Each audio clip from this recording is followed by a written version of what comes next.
বন্ধুরা, আমরা অনেক সময়ই ভুলে যাই চাবি কোথায় রেখেছি, পরীক্ষার পড়া মুখস্থ হয়নি কিংবা কারো নাম মনে করতে গিয়ে বিব্রত হই। আসলে আমাদের মস্তিষ্ক শরীরের মতো পুষ্টি চায়, আর সেই পুষ্টি পেলে স্মৃতিশক্তি হবে আরো ধারালো।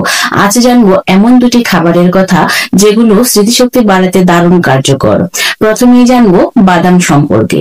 বাদামে আছে ভিটামিন ই, যা মস্তিষ্কের কোষকে রক্ষা করে। এছাড়া এতে আছে ম্যাগনেসিয়াম ও অ্যান্টিঅক্সিডেন্ট, যা ব্রেইনের রক্ত সঞ্চালন বাড়ায়। ফলাফল কি হয় জানেন? মনোযোগ বাড়ে, তথ্য মনে রাখার ক্ষমতা উন্নত হয়। এবার আসি আখরোটের কথায়। আখরোটে আছে ওমেগা-3 ফ্যাটি অ্যাসিড, যা মস্তিষ্কের নার্ভ সেলকে সক্রিয় রাখে।